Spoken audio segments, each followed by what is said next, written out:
किस कारण तू आए है और क्या करते है काम।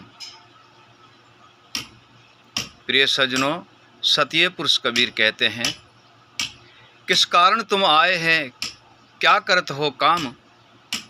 मानव देह अमूल है, तुम्हें मिल गई बिन दाम। हे प्रिय सज्जनों, हम किस काम के लिए आए हैं और क्या कर रहे हैं। ये मानव देह अमूल्य है, बिन दाम की मिल गई है। इसी कारण से मानव देह का कोई हमारे पास कदर नहीं है और हम जानते नहीं हैं और इनको हम पहचान नहीं सकते हैं। क्यों नहीं कि हमें बिन दाम की मिली है, और जो दाम से वस्तु मिलती है वह हमें बहुत प्यारी लगती है और बिन दाम की नहीं लगती प्यारी। परंतु ये मानव की देह जो है, ये ईश्वर की कृपा से हमें प्राप्त हुई है। ये बिन दाम की मिली है तो इनको संभाल कर रखना चाहिए। अनमोल वस्तु है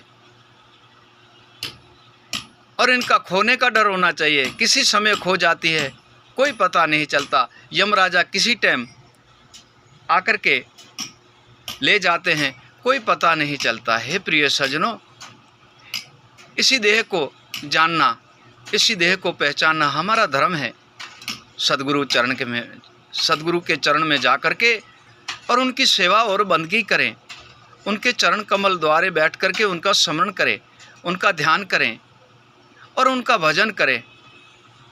हे प्रिय सज्जनों, तो ये मानव देह हमारी सर्वे बंधन से मुक्त हो जाती है और हमारे घट में प्रकाश हो जाता है। जैसे सतिये पुरुष कबीर कहते हैं, ये समय तो है मिला है और मिले न बारंबार। ये समा तुझे मिला है, मिले न बारंबार। मानस दे को परख ले, कहे कबीर विचार। प्रिय सज्जनों, सतिये पुरुष कबीर कहते हैं, ये समा आपको ऐसा मिला है। मानव की देह देवदही प्रकट हुई है और देवदही मिली है। मानव की देह है वही तो देवदही है, और इसी देवदही को जान ले, पहचान ले और परख ले। ये समा बारंबार नहीं मिलता। 68,84,000 भटकने के बाद ये समा मिला है और इसी समय को सुधार ले। हे प्रिय सज्जनों, गुरु और संत, माता पिता और ईश्वर की सेवा कर ले